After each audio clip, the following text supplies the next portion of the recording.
จดหมายตกค้างในระหว่างสายทางที่นายโมและท่าเดือเห็นจดหมายว่าเป็นเกียรติสิเหลืออายเลยย่างเข้าไกลเก็บมาไว้แม่นอ่านดูในจดหมายเขียนไปถึงยอดสู้ผู้เล่าซื้อบัวลอย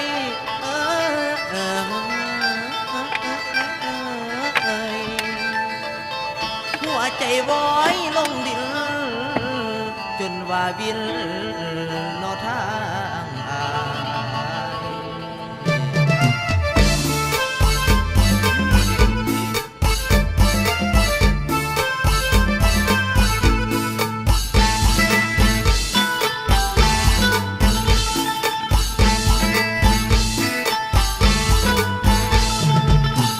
บัวลอยนี่เป็นลอยบ้านใดบัวลอยบ้านใดหรือบัวลอยบ้านเหนือถ้าเป็นบัวลอยมุ่งบ้านท่าเดือคงบ่มีหยังเหลือแล้วเนาะตัวเขามีแฟนไม่เสยสมคงสุขสมแล้วเนาะนุ่งเยาว์คงลืมแล้วเนาะแฟนเก่า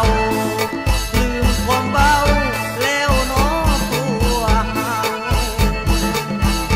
หาแนวอ้างไปตามสายทางที่ได้โมทาเดือเห็นเส้นเหลืออายได้เก็บเมียนไว้มาให้มองพนักบัวดอกต่างนางสร้างใจดำสร้างมาลืมใส่ลงบ่ถึงใจเจ้าลืมความเบาของเฮาทุกอย่างหาแต่แนวเอกอ่างนางบอกว่าเอาโปรดให้เจ้ามีไม่ใจซองเคยประคองความหักต่อกันมาแล้วมีแนวเปลี่ยนใจอานงไอ้ขอส่งจดหมายให้นางไอ้เห็นจดหมายตกค้างอยู่สายทางมึงก็มีแววน้องแก้วเจ้าลืมคำมันลืมสัมพันธ์ไม่ได้เปลี่ยนแนวเจ้าลืมทุกสิ่งเสียแล้วส่งให้แล้วจดหมายของนางเห็นตกค้างอยู่ตามสายทางที่ได้โมทาเดือเกินว่าเบื่อแล้วผู้หญิงหลอกล่อพอแล้วพอเอาขอให้เจ้าน้องจงสุขีจงไปมีความสุขอย่าเถิดใจให้นอนอย่านอนที่มีความสุขอย่าได้มีทุกข์เถิดหนาบางอ่อน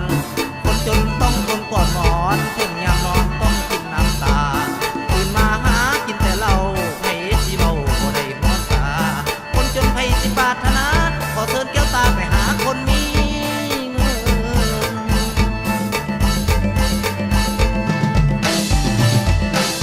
เชิญสะน้องไปหาของเงินใหญ่ยามเมื่อนั่งนั่งให้เงินสิได้กินเงินมองให้เอิ้นเงินซอยอ้อยใจสิไปมาทางใดก็แม่นเงินทางนั้น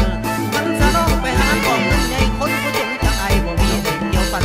โศกไอ้นั้นเอาแต่สตางค์โศกไอ้นั้นเอาแต่สตางค์ปรารถนาคนจนสิสั่งลาก่อนเด้อดอกสิสั่งลาก่อนเด้อน้อ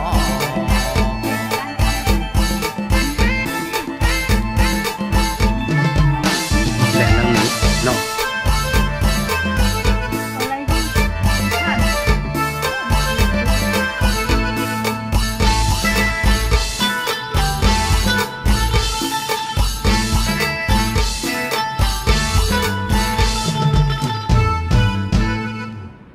ขอให้ลุ้นเงินเลื่อนเนาะลุ้นไปเลย